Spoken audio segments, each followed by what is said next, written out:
৩ বছরেরও বেশি সময় ধরে নষ্ট চট্টগ্রাম মেডিকেল কলেজ হাসপাতালের রেডিওলজি ও ইমেজিং বিভাগের এমআরআই মেশিন। এ নিয়ে আরও জানাতে চট্টগ্রাম থেকে যোগ দিচ্ছেন সহকর্মী আহসান রিটন। রিটন, ৩ বছরেরও বেশি সময় ধরে এমআরআই মেশিন নষ্ট হয়ে আছে এবং মন্ত্রণালয়ে চিঠি দিয়েও কোনো কাজ হয়নি। এখন কি কোনো পদক্ষেপ নিচ্ছে হাসপাতাল কর্তৃপক্ষ?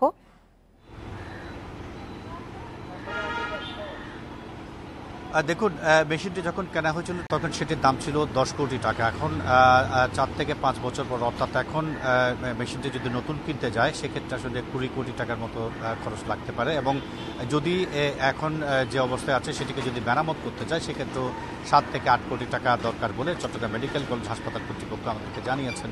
এখানে আসলে আমরা চট্টগ্রাম মেডিকেল কলেজ হাসপাতালে যিনি পরিচালক রয়েছেন এবং এই সংশ্লিষ্ট এই বিভাগ সংশ্লিষ্ট যারা রয়েছেন তারা যেটি বলছেন সেটি হচ্ছে মেশিনটি আসলে দীর্ঘদিন ধরে, অর্থাৎ 3 বছরের কাছাকাছি সময় ধরে সেটি নষ্ট হয়ে আছে এবং এটি মেরামত করার জন্য ইতিমধ্যে স্বাস্থ্য মন্ত্রণালয় এবং সংশ্লিষ্ট দপ্তরের সঙ্গে অন্তত 30 থেকে 40 বার চিঠি চালাচালি হয়েছে, কিন্তু এখনও পর্যন্ত আসলে কোনো কাঙ্ক্ষিত আশ্বাস তারা পাননি।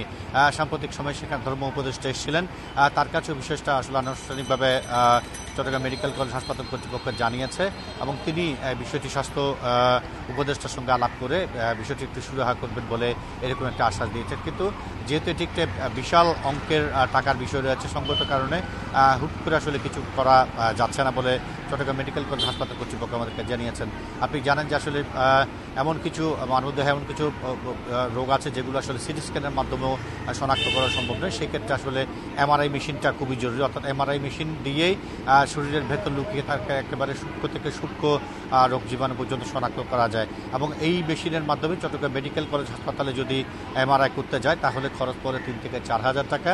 কিন্তু এটি যদি বেসরকারি কোনো হাসপাতালে যায় সেক্ষেত্রে আসলে সর্বনিম্ন 8,000 থেকে শুরু করে সেটি 25 থেকে 30 হাজার টাকা পর্যন্ত যারা রোগী রয়েছেন তাদেরকে গুনতে হয়, যেটি আসলে সাধারণ মানুষের পক্ষে বহন করা কোনোভাবে সম্ভব নয়। এবং সে কারণে যারা প্রতিদিন সেখানে এমআরআই করার জন্য ধর্ণা দিচ্ছেন তাদের পক্ষ থেকে যেটি বলা হচ্ছে সেটি হচ্ছে মেশিনটি যাতে খুব দ্রুত সময়ে মেরামত করা হয়। যদি মেরামত করা হয় তাহলে এই যে 5.5 কোটি মানুষের জন্য একটি মাত্র এমআরআই মেশিন সেটি যদি ঠিক করা হয় তাহলে মানুষের যে দুর্ভোগ সেটি কমবে। আমরা দেখছি চট্টগ্রাম মেডিকেল কলেজ হাসপাতাল ইমেজিং বিভাগের সামনে প্রতিদিন শত শত মানুষ ভিড় করছেন এমআরআই করার জন্য এবং অন্যান্য যে সমস্ত প্যাথোলজিক্যাল ট্রিটমেন্ট রয়েছে সেগুলো করার জন্য, কিন্তু সবচেয়ে যেটি ব্যয়বহুল সেটি হচ্ছে এমআরআই এবং সেই এমআরআই মেশিনটি নষ্ট হওয়ার ফলে মানুষের যে দুর্ভোগ সেটি আসলে প্রতিনিয়ত বাড়ছে। তো এই হচ্ছে চট্টগ্রাম মেডিকেল কলেজ হাসপাতালের যে এমআরআই মেশিন নষ্ট তার বিষয়ে আমার কাছে এখন পর্যন্ত সর্বশেষ। চট্টগ্রাম থেকে জানাচ্ছিলেন সহকর্মী আহসান রিটন।